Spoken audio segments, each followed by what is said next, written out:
The IRS is a criminal organization, and anyone who defends it is a part of the problem. Oh, my bad. The final episode of Daredevil Born Again has now been released, concluding the first season to a really bad continuation of a show that was already immaculate on its own. And due to obligations, it's time I cover both the final episode and the one that came before it. But first, it's become a tradition to do this section before I start the episode reviews, so let's let this one be the last time. I'm not like the other guys that simply hate the show for being woke, or just having certain plot points happen later than others. I dislike the show because it's an utterly trash continuation to the original show, and a permanent stain on the legacy that can't be washed away with a simple retcon. Mishandled character departures, repeated storylines that are just a downgrade from the original, one singular case of character inconsistency, wasted characters, useless CGI, mishandled side plots, unnecessary episodes, shitty references, mid-tier superhero suit, underdeveloped antagonists, underutilized characters. All these things are why I still hold the opinion that the show sucks.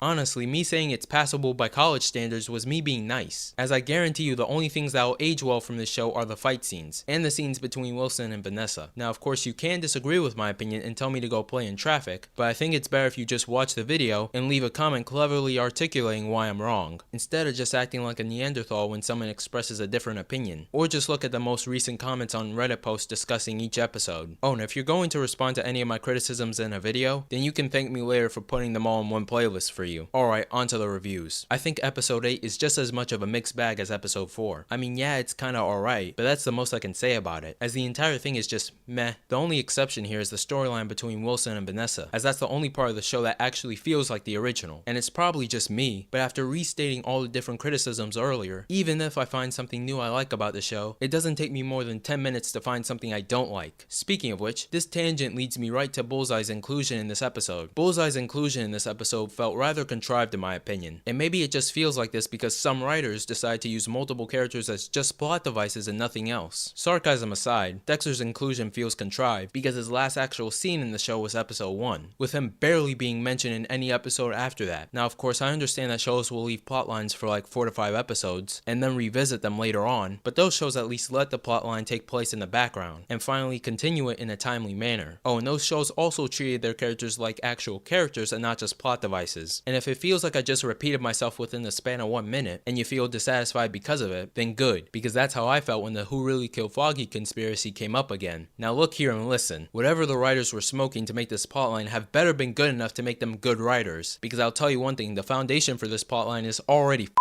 the writers miscalculated the departures of Foggy Nelson and Karen Page, only dedicating 1/4 of the first episode to their existence in the show, and completely writing them out afterwards. Well, at least for Karen, as Foggy gets a mention here and there, but the show acts like Karen never existed, and it's a complete insult to the original show as she was one of the most pivotal characters in it. And before I continue, allow me to play a clip from my first video in the series. You dedicate 1 episode to Foggy's death and Karen's departure, instead of letting Matt feel the weight of this action and trauma for 2 episodes, something that would have happened in the original show I might add, but I digress. The writers fumbled the foundation of the storyline, crippling any weight it could have had, and much like the Matt returning to Daredevil plotline, it will probably have a payoff that's mid at best. The reason I'm saying all this is to illustrate how bad the writing is when you not only compare it to the original show, but also judge it for what it is by itself. It reminds me of this commentator, who perfectly stated the exact problem in the show. The fact that it was originally meant to be a reboot until obvious fan backlash occurred and they decided to do a creative overhaul to make it a continuation. That's why most of the characters, except for the main 2, feel like just plot devices and pale reflections of the original, and also why certain storylines just show up, and why 1 episode is practically useless. This commenter is exactly right about the show being screwed the moment someone decided to make it a reboot, and I dare you to try and argue otherwise. And while we're still on the topic of plot devices, McDuffie's character is the epitome of what I'm talking about. I mean seriously, comment down below one thing about her character in regards to her personal life, because I sure can't, and I took notes on the show. Heather thinking that Muse and Daredevil are one and the same is kinda stupid, given that she knows the history of Daredevil and was saved by Daredevil. I could go on and on about this topic for another minute or 2, but instead I'll just move on to the next episode. Episode 9 is the season finale, and if I'm being completely honest, it felt kind of lackluster. I say this because it revisits a certain plotline that made me make this thumbnail for the first video. This certain plotline gets a half satisfactory payoff, as it was built on a foundation of horse shit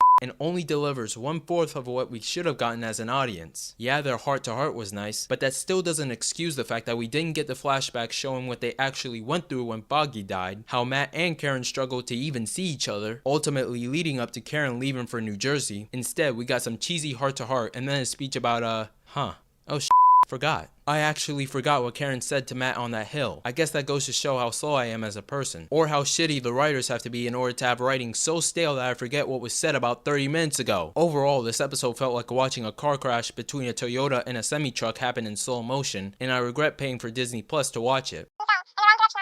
Oh yeah, you're right. Like I was saying, the Who Killed Foggy conspiracy wasn't really that interesting for me due to the reasons I stated earlier, and I was right about the payoff being satisfactory at best. So I guess I can find some solace in that. Another point of criticism for this episode would have to be Matt not doing more to stop Frank from killing the task force. Now granted, he does do it a couple of times. The Punisher kills these guys and Matt's just over here acting like he's never enforced his no kill rule onto him.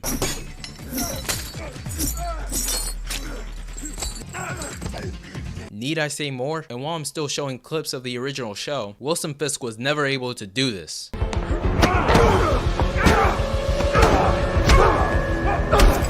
As for the elites of New York being caged up like animals, I don't really care since we never actually got to learn anything about them. Well, except for one of them. This point though brings up a bigger issue in the show. That being that the writers constantly use every character that's not these two as a plot device and nothing more. And this is proven with BB Urich's character. But instead of going deeper into that point, I think I'll save it for the final review video on the series. Before I close this out, I want to say the good parts of this episode, as I don't agree with just mindlessly hating on it. The first good part was Matt stopping Punisher from killing the officer, and the conversation the two have because of it. It felt just like the original show, although it was cut pretty weirdly by the end. Also, I wonder where the writers got the idea of Wilson Fisk using martial law in New York City. Overall, this episode felt like completing my college assignments early when I could have just played some video games instead. As for my final thoughts, I think these last two episodes really showcase how mildly decent the show actually is on its own, and how much it sucks when you compare it to the original. You know, back when I first started this video series, I thought that the writers were just a group of people who were in love with the original show, but didn't understand it enough to actually write it, especially when you realize that only one of the original writers came back. And you know what? I guess two things can be true at once. Oh, by the way, the opening is still mid.